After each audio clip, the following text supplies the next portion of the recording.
un escritor llamado Homer Smith, que es ingeniero, deseando regular la composición del medio interno del organismo, del que depende la función de todo el hueso, glándula, músculo y nervio, y de ahí a un sistema que operase arrojando todo unas 16 veces al día y se fiaría de tomar del mismo solo los elementos valiosos que quisiera conservar.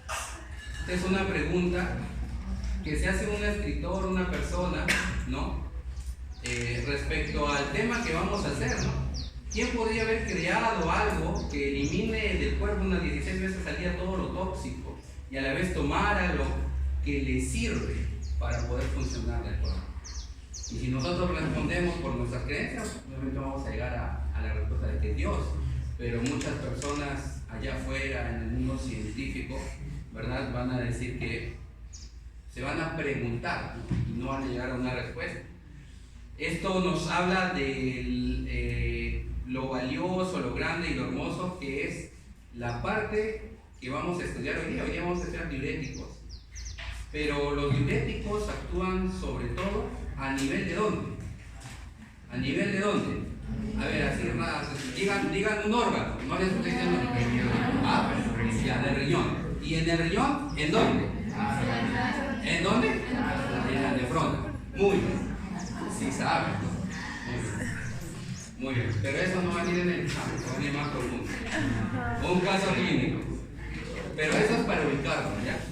Un paciente, varoncito de 3 años, es traído a la emergencia por su madre, quien refiere que su niño presenta hace 4 días edema en los párpados, palpebral asociado a presencia de orina espumosa. Cuando ustedes vean orina espumosa, les digan orina espumosa, ustedes piensen este paciente tiene algo de los riñones. Ya. Hace 2 días advirtió edema cada vez más intenso de maleolos, menor tolerancia al ejercicio. Recuerden que los niños son muy activos, ¿no? Normalmente van corriendo, saltando, ¿no? Como muchos de ustedes, ¿verdad? ¿Y qué cosa? Y dificultad para dormir echadito, en decúbito. Muestra edema blando hasta las rodillas y se siente muy incómodo, se encuentra en decúbito. ¿Cuándo se encuentra en decúbito? Sus signos vitales comprenden presión sanguínea de 130 sobre 90. Para 3 años esta presión ya es una presión alta. La presión, la clasificación de la presión que nosotros veíamos en procedimientos básicos de la salud o curso que van en el primer ciclo, obviamente esto podría estar encajado dentro de presión normal o presión, hipertensión 1, pero para adultos. Pero si nosotros vemos el rango de edad, esto es hipertensión para este niño. Pulso de 120 latidos por minuto, para 3 años esto ya es taquicárdico, y su respiración es de 35 por minuto, ¿ya? Para 3 años también es taquimia, ¿verdad? En la auscultación del tórax se identifican estertores gruesos intensos, se le administra un diurético por vía intravenosa y se le interna en la unidad de observación. Pregunta: ¿qué diurético es el más adecuado para usar esto? ¿Algunos se animan a lanzar una respuesta? Esto no tiene nombre. Diurético de asa.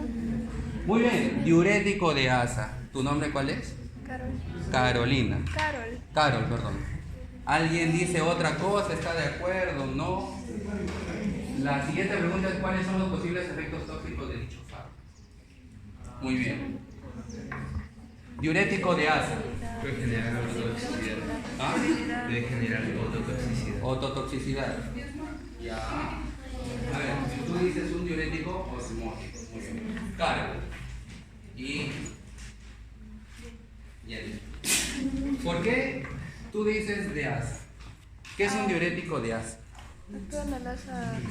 Actúa en el asa de Henle, ya. Claro. Y esto elimina sodio, potasio, calcio. Elimina sodio, potasio, calcio. ya. Disminuye la retención de potasio y aumenta la excreción. Muy bien, todo eso lo vamos a ver ahora. A ver, ¿ustedes qué dirían atrás? ¿Alguien se anima a decir? ¿Cuál es el...? Ahora, chicos, para poder dar un tratamiento primero tenemos que llegar al diagnóstico. ¿Qué diagnóstico tendría este niño? ¿Ah?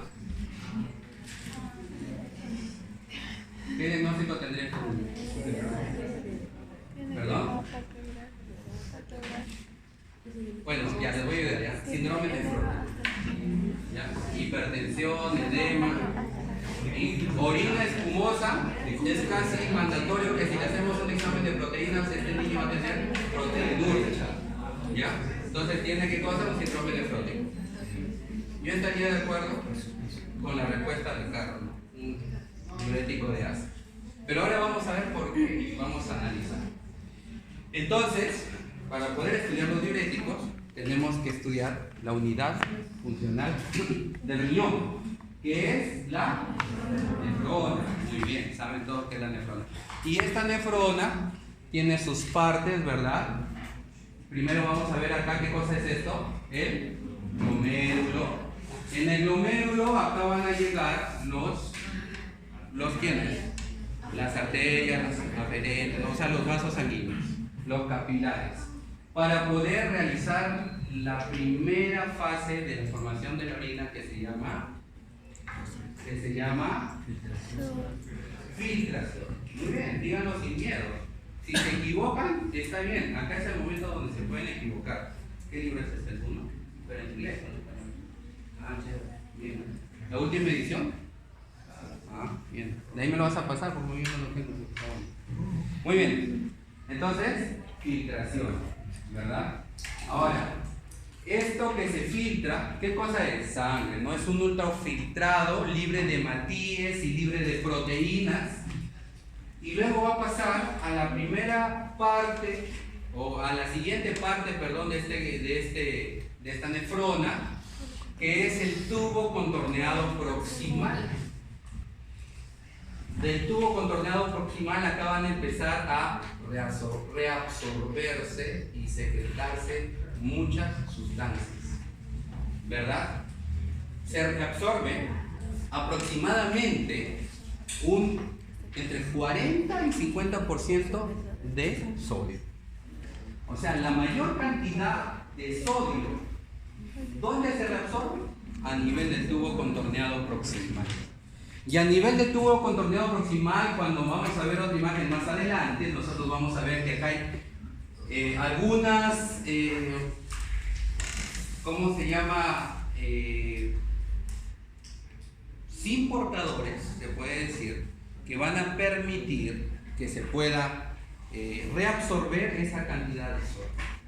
Muy bien, si seguimos acá en el transcurso, todo esto es parte de la corteza renal y después del tubo contorneado proximal entramos a una estructura de la nefrona que se llama asa de Henle. En el asa de Henle se reabsorbe aproximadamente un 35% de sodio. Esta asa de Henle, como ustedes pueden ver acá, tiene una parte que está en la corteza y una parte que está en la médula renal, la médula del riñón. Aquí, en el asa de Henle, vamos a tener un simportador o una bomba que es sodio, potasio, 2-cloro, así se llama. ¿Ya? Sodio, potasio, 2-cloro, y ahora vamos a ver.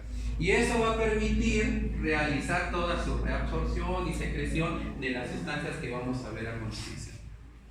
Luego del asa de Henle ya sale, no da su vuelta porque es una asa. Ahora esta asa tiene una parte gruesa y una parte delgada, que ustedes pueden ver. Y luego sigue acá, ¿qué cosa?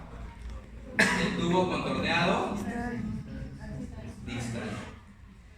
En el tubo contorneado distal se da una reabsorción aproximadamente entre un 10 y un 15% de sodio, cada vez es menor. ¿Ya? Y aquí tenemos otro importador, que es sodio, cloro. Muy bien, sodio, cloro.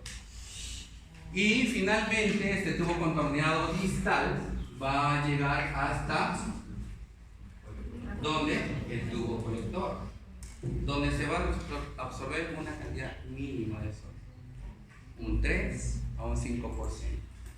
Muy bien, eso es para que ustedes más o menos tengan una idea en dónde van a trabajar los diuréticos, acá en la nefrona.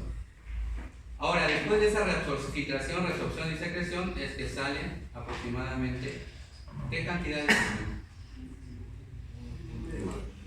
¿No? ¿Cuánto? 1,5 litros, ¿no? 2 litros a veces.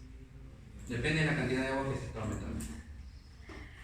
Y aquí, este dibujo nos indica los sistemas de transporte en los distintos túbulos y los sitios de acción de los diuréticos en una manera general, ¿no? Muy bien, aquí tenemos el glomérulo y aquí tenemos, ¿qué cosa? El tubo contorneado proximal. A manera general yo les voy a ir diciendo lo siguiente. Vamos a clasificar a los diuréticos. Ahora nos vamos a clasificar, pero para poder tener la idea. Los diuréticos se dividen en diuréticos, osmóticos, ¿no? Vamos a ver por sus grupos. En diuréticos, inhibidores de ¿qué? De la anhidrasa carbónica, ¿verdad? En diuréticos tiacídicos, en diuréticos diasa y en diuréticos ahorradores de potasio. Muy bien. Entonces, vamos a ubicarnos acá en este dibujo de la nefrona y vamos a decir que los diuréticos inhibidores de la anhidrasa carbónica van a actuar a nivel del tubo contorneado proximal. Y a la cabeza del diurético, un ejemplo del diurético inhibidor de la anhidrasa carbónica está la acetazolamida. ¿Ya? Estos de aquí, estos fármacos diuréticos inhibidores de la anhidrasa carbónica generalmente no nos van a servir para disminuir el edema, para disminuir la presión. ¿Ya? Sin embargo, sí sirve como, por ejemplo, tratamiento para el mal de altura. Y ahora vamos a ver qué es lo que hace exactamente la acetazolamida, por qué sirve para el mal de altura. A nivel del asa de Henle están los diuréticos de asa, ¿no? Y algunos compuestos osmóticos también, como por ejemplo el manitol. Luego tenemos a nivel del tubo contorneado distal, actúan los diuréticos tiacídicos. Y a nivel del tubo colector, los ahorradores de potasio. Sin embargo, en la parte distal acá hay que tener cuidado en este tubo contorneado distal, porque los diuréticos tiacídicos actúan a nivel inicial del tubo contorneado distal, pero en la parte final del tubo contorneado distal y en el tubo colector actúan los diuréticos ahorradores de potasio. Y yo quiero decirles algo para que ustedes no se equivoquen en su examen. Por favor, grábense esto. Existen dos cosas y lean bien la pregunta cuando yo les hago. Los diuréticos tiacídicos, ¿dónde actúan? ¿Ah? En la porción Al gruesa. inicio, a la porción inicial, lo que quieran del tubo contorneado distal. Pero ¿dónde se producen o dónde se secretan?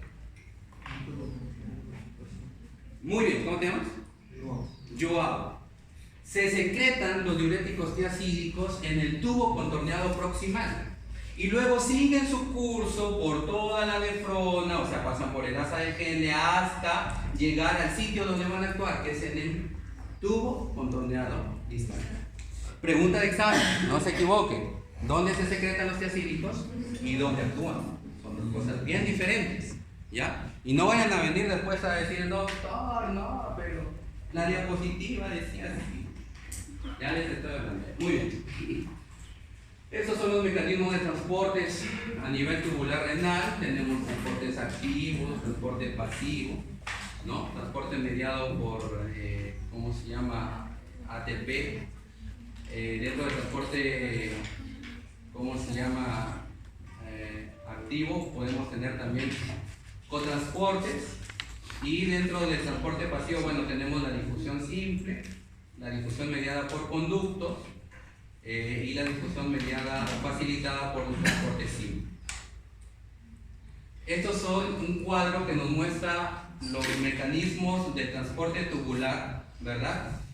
Nos muestra en resumen cada segmento del glomérulo, de la nefrona, perdón, cuál es su función, si es permeable el agua o no, cuáles son los aportadores primarios y sitios de acción de los fármacos y el diurético con acción principal. Básicamente esto de acá es lo que nos interesa y lo que hemos repasado en el dibujo flujo de la nefrona. Muy bien. Ahora, ¿qué cosas son los diuréticos?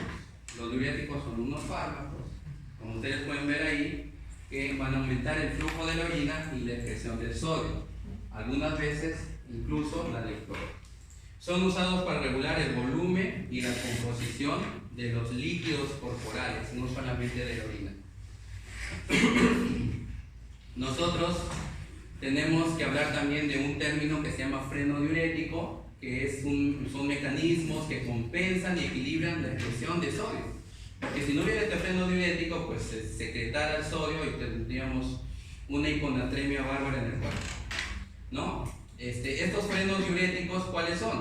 El sistema simpático, cambios en el péptido natriurético auricular, activación del eje renina-angiotensina-aldosterona, aumento de la expresión de los transportadores epiteliales renales, disminución de la presión arterial, hipertrofia de células epiteliales renales. Los diuréticos, su principal objetivo es conseguir un balance negativo de agua. Entonces, si eso nos dice, nosotros ya podemos ir pensando que los diuréticos podemos utilizarlos de repente en edemas. Alteran la hemodinámica renal, ¿no? Y los diuréticos modifican la manipulación renal de todos los electrolitos: hidrógeno, potasio, calcio, magnesio, cloro, bicarbonato, ácido úrico. Ahora, un diurético ideal tiene características, y aquí están las características del diurético ideal. Un diurético ideal tiene que poseer una acción sostenida y no brusca.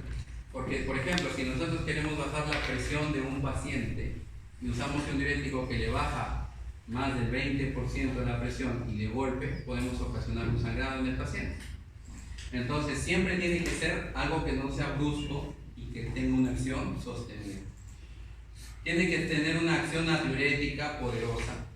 Tiene que producir una excreción moderada de potasio, porque como hay un equilibrio acá, el potasio se va con hace un intercambio con el sodio, y acá puede haber una producción de potasio excesiva y puedo tener en algún momento hipopotasemia. Características, dentro de las características también está producir una excreción equilibrada de sodio y cloruro, no producir una hipotensión arterial excesiva, como les digo, no debe disminuir más del 20% la presión sanguínea, debe ser poco tóxico y no provocar fenómenos alérgicos, y de bajo costo. Muy bien, ¿cuál es la clasificación de los diuréticos? Los diuréticos les di una clasificación por grupos según su sitio de acción, pero también se pueden clasificar según su potencia farmacológica. Y generalmente aquí vamos a tener de máxima eficacia, de mediana eficacia y de ligera eficacia. Los que son de máxima eficacia son los diuréticos de asa, ¿no? Y dentro de estos, bueno, vamos a tener el mayor diurético de asa, la reina, por así podría decir, es la furosemida. Pero tenemos otros como la bumetanida, y el ácido etacrino. Dentro de diuréticos de eficacia media tenemos a los diuréticos tiacídicos del primer segmento, que están a nivel del primer segmento, y aquí tenemos a la tiacida, ¿verdad? Y de los de ligera eficacia vamos a tener a los ahorradores de potasio. Como pueden ver acá ustedes, acá adentro ya vamos a ver, pero dentro de los ahorradores de potasio hay dos grandes grupos. Un grupo que está compuesto por la amilorida, y el triamtereno, y el otro que es la espironolactona. La espironolactona va a actuar a nivel de la aldosterona, ¿ya? Y el mecanismo de la amilorida y el triamtereno es diferente. Tenemos aquí a los inhibidores de la anhidrasa carbónica, como la cetazolamida, y tenemos a los diuréticos osmóticos, cuyo ejemplo principal es el manitol. Muy bien, y el manitol se puede emplear vía endovenosa, ¿no? Para bajar, por ejemplo, el edema cerebral. Entonces, vamos a pasar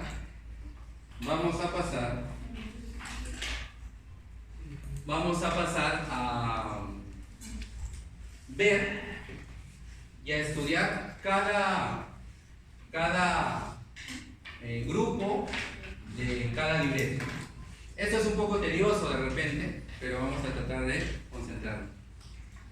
Dentro del primer grupo tenemos a los inhibidores de la anhidrasa carbónica. En este dibujo ustedes pueden ver acá en el centro está la nefrona, ¿ya? Presten atención.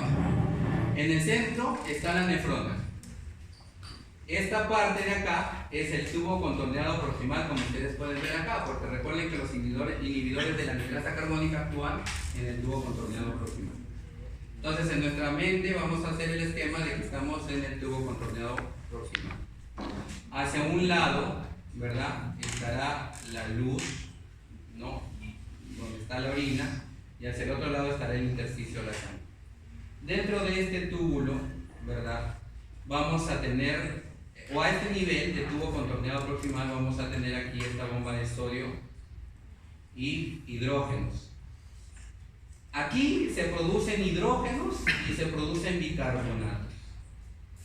A este nivel existe precisamente esta enzima que se llama anidrasa carbónica, que convierte estos hidrógenos y estos bicarbonatos en dióxido de carbono y en agua. Un minuto de culpa, chicos. Tío, estoy... Muy bien. Entonces, ¿qué es lo que va a suceder con los inhibidores de la anidrasa carbónica? Como su nombre lo dice, van a actuar a nivel de esta enzima inhibiendo, ¿qué cosa? Su acción. Y al inhibir su acción, entonces este hidrógeno y este bicarbonato ya no se van a convertir en dióxido ni en agua, ¿no?, en la luz de la orina. Y entonces vamos a tener aquí que va a haber una secreción de sodio y va a haber una excreción de hidrógenos. ¿Correcto?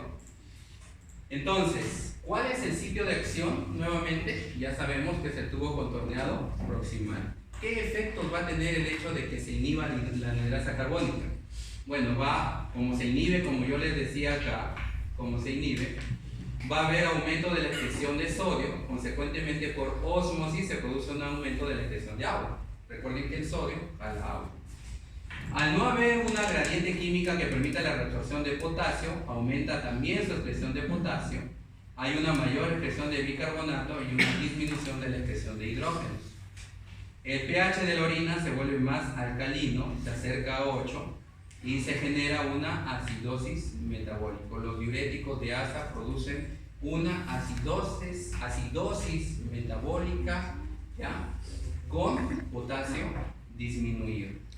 Hay también una excreción de distintas sustancias, hay disminución del flujo sanguíneo renal y de la filtración glomerular. Algunos efectos extrarrenales son, por ejemplo, que en el ojo se inhibe la formación del humor acuoso y ocasiona disminución de la presión intraocular. Hay una disminución de la secreción de ácido gástrico pancreático y una elevación de las tensiones de oxígeno en los tejidos. ¿Cuál es su farmacocinética de los diuréticos inhibidores de la anidrasa carbónica? Si hablamos de absorción, su absorción parece depender de la dosis, ¿no?, que idealmente debe ser mayor de 10 miligramos por kilo. Se distribuye en los glóbulos rojos, en los riñones y en la leche materna, y atraviesa también la barrera hematocefálica y la placenta. Se une a proteínas en un 95% y tiene una vida media de 2.4 a 5.8 horas. El tiempo hasta alcanzar la concentración sérica máxima de una tableta es de 2 a 4 horas y su eliminación es entre 70 y 100% de una dosis intravenosa, o se elimina o tableta, y un 47% si se toma una cápsula de liberación prolongada. Si se toma esta cápsula de liberación prolongada, se va a excretar sin cambios en la orina en las siguientes 24 horas. Ahora, si por algún motivo el paciente no llegara a eliminar, se puede hacer una diálisis, y aquí para eliminar la cantidad de anidrasa carbónica que no se ha eliminado. Es por eso que inhibidores de la anidrasa carbónica vía oral generalmente no damos. No, generalmente no damos solamente para el tratamiento del mal de altura. ¿Cómo se usa normalmente? Para niños con glaucoma, la dosis oral es de 8 a 30 miligramos por kilo por día, hasta 300 a 900 miligramos por metro cuadrado por día, divididos todo esto cada 8 horas, o sea 3 veces al día. Endovenoso, la dosis es de 20 a 40 miligramos por kilo día, divididos cada 6 horas sin exceder 1 gramo por día. Si hay edema, la dosis oral es intravenosa, 5 miligramos por kilo dosis o 150 miligramos metro cuadrado por dosis una vez al día. Y también estos inhibidores de la anhidrasa carbónica se emplean para el tratamiento de epilepsia, sin embargo menos, de 4 a 16 miligramos por kilo por día en 1 a 4 dosis divididas sin exceder los 30 miligramos por kilo día o 1 gramo por día. Entonces, de esto lo que interesa saber es que estos diuréticos de la anhidrasa carbónica, básicamente al eliminar la anhidrasa carbónica, básicamente se emplean para el mal de altura, no para otra cosa, o para glaucoma. ¿Cómo actúa cuando un paciente tiene mal de altura? Cuando un paciente va a la altura, ¿qué es lo que se va a producir? Se va a producir una alcalosis, ¿no? Porque el paciente en altura, como le falta el oxígeno, le falta el aire, ¿qué es lo que va a hacer? Va a respirar más rápido. ¿Cómo se llama eso? Hiperventilar. Va a respirar, va a bajar su CO2 y eso va a producir una alcalosis, ¿ya? Una alcalosis metabólica. Y nosotros dentro de estas acciones hemos visto que a ver, ¿dónde está? ¿Dónde está? ¿Se me fue? En algún lugar he mencionado que estos fármacos producen ¿qué cosa? Una acidosis. Entonces, es por eso que se emplea para el tratamiento del mal de altura. ¿Ya? Muy bien, vamos a hablar ahora de diuréticos osmóticos. Los diuréticos osmóticos son compuestos que aumentan la osmolaridad plasmática y tubular, por lo cual retienen agua y electrolitos en el espacio intravascular e intratubular respectivamente, causando un aumento de la volemia y la diuresis. Los diuréticos osmóticos, su sitio de acción es el tubo contorneado proximal y la rama descendente del asa del gen. ¿Cuáles son sus efectos renales? Aumenta el flujo sanguíneo de la médula renal, disminuye la reabsorción de agua, inhibe la reabsorción de magnesio y aumenta la excreción urinaria de sodio, potasio, calcio, cloro y bicarbonato. Aumenta la presión hidrostática de capilares glomerulares a consecuencia de la dilatación arteriolar aferente. Y hay efectos también fuera del riñón. En el ojo, por ejemplo, hay un aumento del flujo de agua desde el ojo al plasma y se reduce entonces la presión intraocular, reduce la presión intracraneal elevada y la presión de líquido cefalorraquídeo. Y produce una expansión de volumen circulante, disminuyendo el hematocrito y reduciendo la viscosidad sanguínea. ¿Cuáles son los efectos adversos o toxicidad de los diuréticos osmóticos? Producen cefalea, hiponatremia, náuseas, vómito, rash cutáneo, lesión borrosa, tromboflebitis, urticaria. ¿Y cuándo no se debe usar los diuréticos osmóticos? Cuando hay hipersensibilidad al fármaco. En realidad, esta es una contraindicación de absolutamente todos los fármacos, ¿verdad? Anuria con necrosis tubular aguda, hemorragia intracraneal activa y edema pulmonar grave o nefropatía grave. Aquí está la dosis en niños. La dosis de prueba debe hacerse a fin de valorar si la función renal es adecuada. Y se debe dar de 200 miligramos por kilo, dosis máxima 12.5 gramos al día. Esta dosis se da durante 3 a 5 minutos para producir una diuresis de cuando menos 1 mililitro por kilo por hora por unas 3 horas. ¿Ya? Debemos iniciar con 0.5 a 1 gramo por kilo y la dosis de mantenimiento es de 0.25 a 0.5 gramos por kilogramos cada 4 a 6 horas. Cuando hablamos ahora del asa de Henle, nosotros debemos hablar que a nivel del asa de Henle, como ustedes podrían ya ver, ya les hemos dicho, hay un transportador que es el sodio potasio 2-cloro. Entonces, los diuréticos que van a actuar a este nivel del asa de Henle van a actuar inhibiendo este transportador. ¿Cuál es su sitio de acción de los inhibidores de este transportador? A nivel del asa gruesa del asa de Henle. Recuerden que los diuréticos osmóticos son los que actúan a nivel del asa, ¿qué cosa? Descendente, de la rama descendente, perdón, del asa de Henle. Y a nivel de la rama ascendente, ¿quién actúa? Actúan los inhibidores del transportador sodio, potasio, 2-cloro. Muy bien,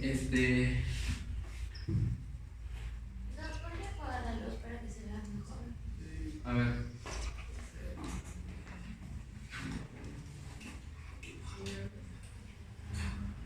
Ya. Muy bien, entonces, cuando hablamos de estos, entonces miren, a nivel del asa de Henle actúan dos grupos de diuréticos. Recuerden, los osmóticos en la rama descendente y los inhibidores de este sodio, de esta transportador sodio potasio 2 cloro a nivel de rama ascendente gruesa. ¿Ya? Generalmente este grupo, como ustedes pueden ver en este cuadro, son derivados de la sulfonamida, como la furosemida, la bumetamida, la toracemida y la piretanida. Sin embargo, hay uno de este grupo que no es sulfonamida, y ese es el ácido etacrínico, ¿correcto? Pregunta de examen: ¿cuál no es sulfonamida dentro de los diuréticos inhibidores del transportador sodio-potasio 2 cloro? Que son estos diuréticos que actúan inhibiendo este sodio-potasio 2 cloro son los diuréticos de asa.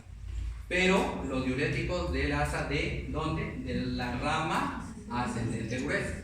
Porque en la rama descendente actúan los diuréticos osmóticos, recuerden, ¿ya? Entonces, dentro de este grupo de diuréticos inhibidores de este transportador sodio-potasio 2 cloro, tenemos los derivados de las sulfonamidas, pero hay uno que no es sulfonamida. ¿Cuál es? Es el ácido etacrínico, ¿correcto? Muy bien. Estos diuréticos del asa de Henle son muy eficaces, como dice acá esta diapositiva. Van a aumentar la excreción urinaria del sodio, del cloro, del potasio, inhiben la resorción, ¿no? de calcio y magnesio. Por el contrario, como Carol al inicio decía, que aumentan la resorción de calcio y magnesio, no, por el contrario, van a disminuir, ¿ya? Disminuir la resorción de calcio y magnesio en la porción ascendente de la sargento. Al inhibirse esta reabsorción de sodio, de cloruro de sodio, como pueden ver ustedes acá, va a disminuir la osmolaridad de la médula y se reabsorbe menos agua. Hay algunos efectos extrarrenales. Por ejemplo, aumento de la capacitancia venosa general, que generalmente es más evidente en la furosemida, y esto ocasiona una disminución de la presión de llenado del ventrículo izquierdo. Hay un efecto antihipertensor leve, puede haber vasodilatación renal, y a nivel del oído interno puede ocurrir un aumento de las concentraciones de sodio y potasio en la endolinfa y una depresión de los potenciales microfónicos y neurales cocleares. O sea, por esta razón es que produce ototoxicidad, como decía Aguilar, ¿no? Joshua. Muy bien. Entonces, acá tenemos la farmacocinética de todos los diuréticos del asa, pero de los diuréticos del asa inhibidores del transportador sodio-potasio 2 cloro. No se olviden, ¿ya? ¿Cuál es el mayor diurético de asa inhibidor de este transportador sodio-potasio 2 cloro que usamos? La furosemida. Lo van a emplear mucho, ¿ya? Su biodisponibilidad es de 60 a 70%, su tiempo de vida media es de 45 a 60 minutos, su inicio de acción diurética, si es vía oral, es de 20 a 60 minutos, pero si es endovenoso es 5 minutos. Su efecto máximo por vía oral es entre 1 y 2 horas, y endovenoso alcanza el pico máximo en 30 minutos. La duración de la acción vía oral es de 6 a 8 horas y endovenoso es de 2 horas, y la excreción es renal y biliar. Como en todos estos diuréticos se eliminan vía renal, pero biliar hay 3: furosemida, butenamida y uno que es no sulfonamida, que es el ácido etacrínico, ¿correcto? Y aquí tenemos el ácido etacrínico. Vamos a mencionarlo del que no es sulfonamida. Su biodisponibilidad es casi 100%, como ustedes pueden ver ahí. Su tiempo de vida media es entre 30 y 60 minutos. Su inicio de acción diurética vía oral es de 30 minutos, vía endovenosa es de 5. Su efecto máximo vía oral es de 2 horas y su efecto máximo endovenoso es de 15 a 30 minutos. Duración de la acción, parecido a la furosemida, miren ustedes. ¿verdad? De 6 a 8 horas y endovenoso 2 horas. Y la excreción es igual que la furosemida. Es muy parecido el ácido heptaclínico a la furosemida. Entonces, ¿cuándo yo uso uno u otro? Es que la furosemida tiene algunos efectos adversos que los vamos a ver. Miren ustedes, puede producir hiponatremia, disminución de líquido extracelular, exantemas puntanos, hipotensión, disminución de la filtración glomerular, parestesias, alteración de la audición, vértigo, trastornos gastrointestinales. Y estos efectos adversos o toxicidad no los tiene el ácido heptaclínico. Entonces, si yo tengo un paciente al que yo quiero usar un diurético de asa, y ¿en qué caso sobre todo uso diuréticos de asa? ¿Ah? Edema. Cuando hay edema, cuando hay hipertensión, ¿ya? Generalmente. Entonces, si yo tengo un paciente de repente que ya tiene acúfenos, alguna ototoxicidad, o de repente no escucha, ¿no? O tiene baja audición, entonces yo mejor no empleo furosemida, sino empleo ácido heptaclínico. ¿Cuál es la dosis usual? Bueno, acá tenemos la dosis usual en recién nacidos, en lactantes, ya, en niños. Les voy a dejar para generalmente, y esta dosis en lactantes y niños también es para adultos, que es entre 1 a 2 miligramos por kilo cada 6 a 8 horas. No exceder 6 miligramos por kilo por dosis. ¿Cuáles son las contraindicaciones de este grupo de fármacos diuréticos inhibidores de la bomba de sodio, potasio 2-cloro? ¿No? Que son diuréticos de asa y actúan a nivel del asa ascendente, pues. Primer trimestre de embarazo y lactancia, no da. Anuria, si un paciente no orina, tampoco da. Generalmente cuando un paciente está en anuria se prefiere dar diuréticos osmóticos porque también protege el riñón, un diurético osmótico.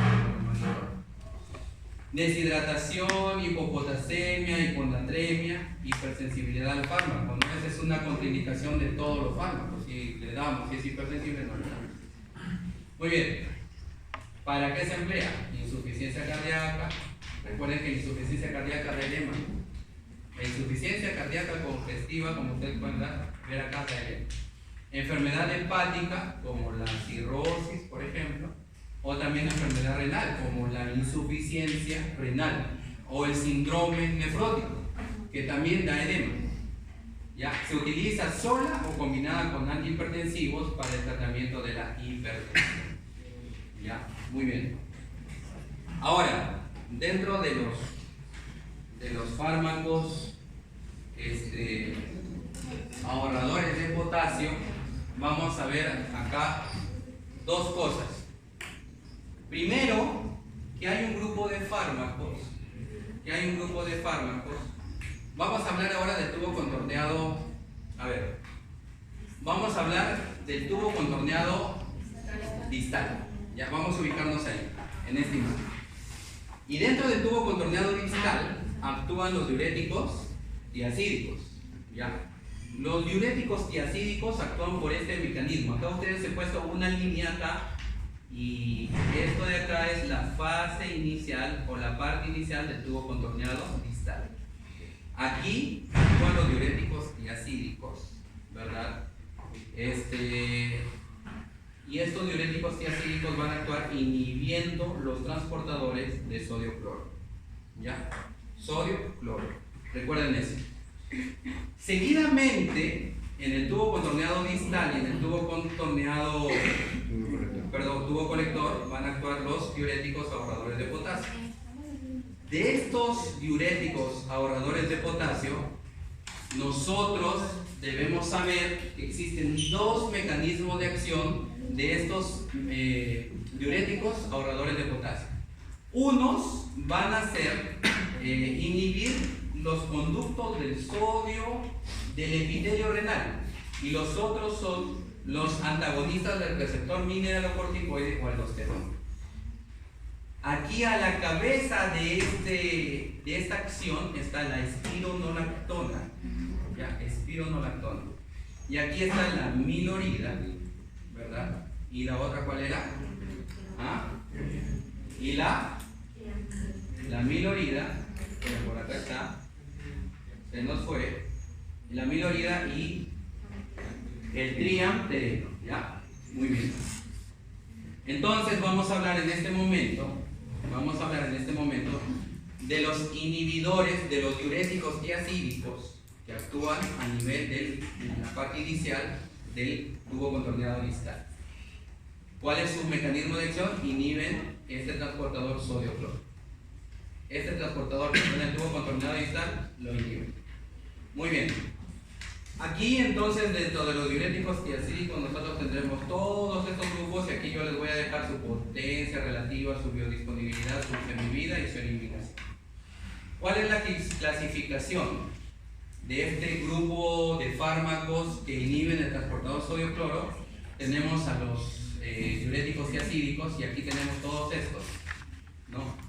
La bendroflumetilacida, la hidroclorotiacida, que es la mayor, la que más usamos, y todos estos. Y los análogos a las tiacidas, que no son exactamente tiacida, son estos fármacos: la metolazona, la clortalidona, la indapamida, la quinetazona y la cipamida. La dosis usual de estos fármacos vía oral como producto es una combinación fija de dosis en miligramos. La dosis es la siguiente, ¿no? De 1.5 a 3 miligramos por kilo dividido en 2 a 4 dosis máxima 200 miligramos. En niños y en adultos es de 12.5 a 200 miligramos divididos en una o dos dosis. ¿Cuál es su farmacodinámica de estos diuréticos tiacídicos? Bueno, actúan en la porción final del asa de ascendente y la porción inicial del tubo contorneado distal. Son moderadamente eficaces. Sus efectos renales son que va a haber excreción de sodio y cloro por la inhibición y se produce orina hiperosmolar. La excreción de potasio también se va a producir por una mayor cantidad de sodio que llega al tubo contorneado distal, estimulando el intercambio sodio-potasio. Disminuye la excreción de calcio y ácido úrico en los tratamientos prolongados, una magnesemia leve, y no altera la capacidad de concentrar la orina, inhiben el consumo mitocondrial de oxígeno y captación renal de ácido graso. ¿Cuáles son los efectos extrarrenales? Tienen un efecto antihipertensivo al disminuir el volumen sanguíneo, aumentan o inducen la resistencia a la insulina, incrementan los niveles de LDL y ácidos grasos. Algo que quiero que les quede claro es que si nosotros combinamos estos fármacos tiacídicos con este fármaco que se llama quinidina, yo puedo tener un efecto letal, que es la fibrilación ventricular por prolongación del intervalo QT. ¿Ya?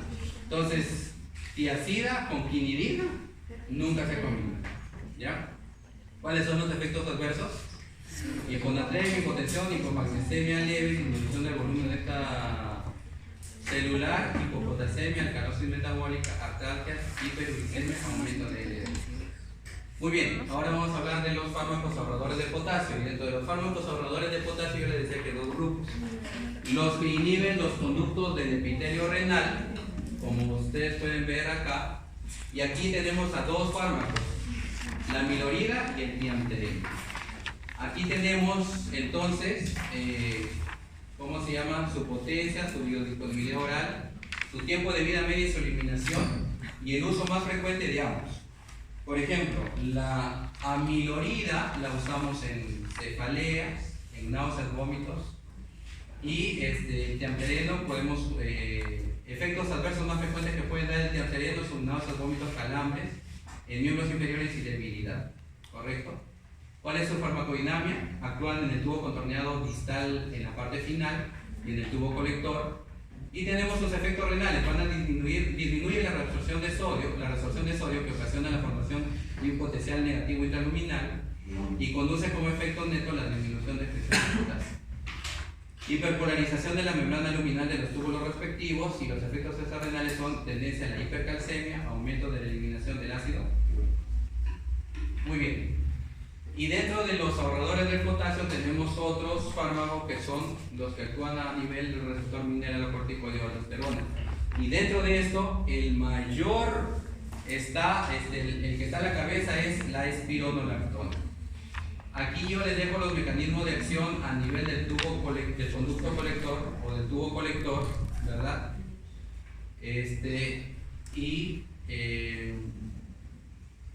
Bueno, quiero decirles algo también respecto a los diuréticos ahorradores de potasio.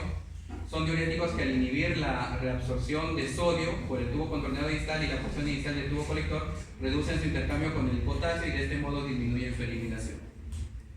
Dentro de la toxicidad y efectos adversos de estos fármacos, como ustedes pueden ver acá, hiperpotasemia, disminución de la tolerancia, náuseas, calambres, cefaleas y diarreas, habría que agregar también que estos fármacos van a producir se me fue el nombre, en el varón disfunción eréctil. Gracias por la... Muy bien, estos fármacos van a producir disfunción eréctil, ¿ya? Así que si tienen un viejito, o si ustedes están con ese problema, no usen por favor estos fármacos, ¿ya? Ahorradores de potasio. Muy bien. Dentro de las secciones terapéuticas son hipertensión arterial, el síndrome de Linde, que es un síndrome para aldosterona, ¿no? Un síndrome de la aldosterona, y mejora la depuración mucociliar. Aquí tenemos a otros fármacos agonistas de la aldosterona, ¿no? O ahorradores de potasio, como ustedes pueden ver acá, que son de este grupo, ¿no? Inhibidores de la aldosterona. Como ustedes pueden ver acá, uno es la espironolactona y el otro es la eplerenona. ¿Cuál es la diferencia, digamos, entre la espironolactona y la eplerenona? No solo su biodisponibilidad oral, su eliminación, su tiempo de vida media, que es mayor en la eplerenona, sino que, a diferencia de la espironolactona, la eplerenona no produce disfunción eréctil, ¿no? Entonces, si ustedes quieren darle a un abuelito o tomar ustedes, tomen mejor el eplerenona, ¿correcto? Farmacodinamia, ya les habíamos dicho que es a nivel del tubo colector y en la parte final del tubo contorneado distal, aumenta de forma moderada la excreción renal de sodio, cloro y bicarbonato, disminuye la excreción renal de potasio y bicarbonato, y son los únicos diuréticos que no necesitan acceso a la luz tubular previo a la inducción de diuresis. Los efectos extrarrenales son aumento del colesterol malo y los ácidos grasos y disminución del colesterol bueno. Estos son los efectos adversos de este grupo de fármacos ahorradores de potasio, inhibidores de la aldosterona, hiperpotasemia, gastritis, somnolencia, acidosis metabólica, hemorragia gástrica, letargo, cefaleas, diarreas y confusión. Muy bien, eso es lo que es. Y ahora vamos a ver lo que es la vasopresina rápidamente. Que nos quedan pocos minutos. Primero, la vasopresina es una hormona. ¿Por qué estudiamos la vasopresina? La vasopresina es una hormona que se libera ¿de dónde? ¿Ah? De la hipófisis. ¿De qué parte? De la adeno.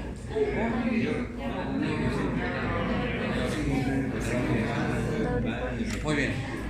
Entonces, la vasopresina es hormona antidiurética. Miren ustedes, ¿no? La vasopresina también se llama hormona antidiurética. Hay pacientes que eliminan en pocas horas 8 litros, 10 litros de orina. Y eso es porque obviamente hay un mecanismo a nivel renal de la nefrona que está funcionando mal. Entonces, esta vasopresina también es llamada hormona antidiurética. Lo que va a hacer en resumen es inhibir la producción de orina a nivel renal para que pueda regularse la cantidad normal de orina que se elimina en un paciente. Generalmente, ¿dónde se utiliza? En un síndrome. ¿Ah? Los pacientes que orinan, ¿cómo? Hija, ¿no? Que son los pacientes que tienen de repente algún tumor en la silla turca y que eliminan mucho orina.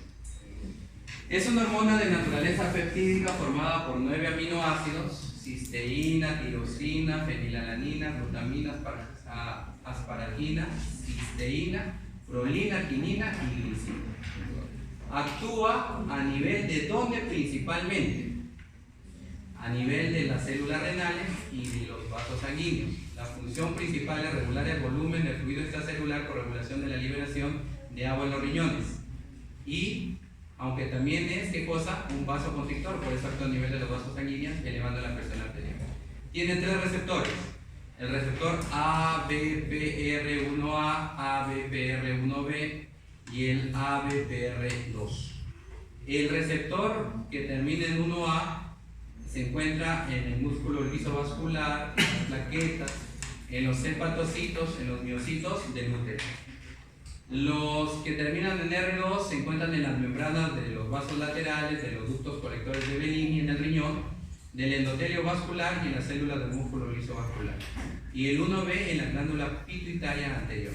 La función secundaria de la vasopresina es la vasoconstricción, uniéndose a los receptores tipo 1, por lo que trabajan con el sistema circulatorio. Entonces, ¿cuál de estos es principalmente, ¿cómo se llama? ¿Cuál es la principal función de esta vasopresina? A nivel renal. Pero, secundariamente, también puede producir una vasoconstricción a nivel renal.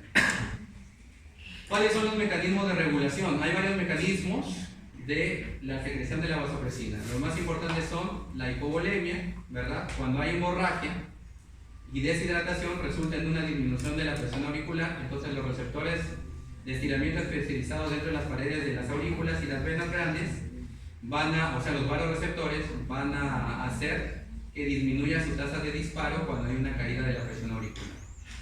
Y las fibras nerviosas aferentes de estos receptores hacen sinapsis dentro del núcleo del tracto solitario de la médula, que envía las fibras al hipotálamo, una región del cerebro que controla la liberación de la vasopresina por la pituitaria.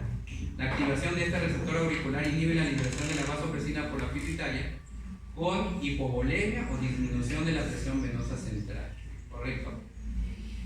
Ahora, otro mecanismo de regulación es la hipotensión, ¿verdad? Otro mecanismo de regulación son los osmoreceptores hipotalámicos que sensan la osmolaridad extracelular y estimulan la liberación de vasopresina cuando la osmolaridad se eleva. Y también los receptores de angiotensina 2 que están localizados en la región del hipotálamo regulan la liberación de esta hormona, incrementando la angiotensina 2 y estimulando la liberación de vasopresina. Muy bien, ¿cuál es el mecanismo de acción? Los receptores tipo R1 utilizan una vía de señalización que involucra a esta molécula PIP2 asociada a una proteína G de tipo Q y los tipo R2 a una vía que activa la vía asociada a las proteínas G. La vasopresina va a actuar a nivel de 3 diferentes receptores, como ya habíamos visto, ¿no? Los tipo 1A inician la vasoconstricción, gluconeogénesis en el hígado y agregación plaquetaria. Los 1B median la secreción de corticotropina de la pituitaria y los receptores tipo 2 controlan la absorción de agua libre en la membrana renal. ¿Cuál es su papel fisiológico?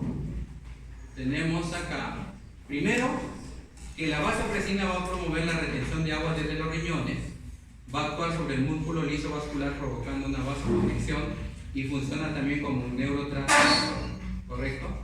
¿Cuáles son las manifestaciones por alteraciones en su producción? La liberación anormal de vasopresina dificulta la capacidad del cuerpo para eliminar agua, ocasionando acumulación de líquido en el mismo. Igualmente se pueden presentar bajos niveles de sodio en la sangre como con la anemia. Con frecuencia no hay ningún síntoma a causa de los bajos niveles de sodio. Sin embargo, se puede presentar cambios en el estado mental o incluso convulsiones. La diabetes insípida es una enfermedad donde los pacientes orinan de una manera tan diluida, o también lo otro es el CIHAP que decía su compañero cuando hay un tumor en la pituitaria, que prácticamente sus desechos se podrían considerar agua, o sea, todo lo que elimina es agua, y pueden llegar a orinar hasta 25 litros de agua al día, lo que puede conducirlos a una deshidratación en caso no sea compensado por ingesta. Se manifiesta de forma característica por polidipsia, o sea, una sequía excesiva, poliuria, o sea, orinan mucho, y para evitarlo se administra a este tipo de pacientes vasopresina por medio de un vaporizador nasal, de tal manera que esta pasa al flujo sanguíneo o puede estar asociada a hipernatremia. Sin embargo, este fármaco también se puede administrar vía endovenosa en infusión. Muy bien, eso es todo. La siguiente clase vamos a ver fármacos antihipertensivos.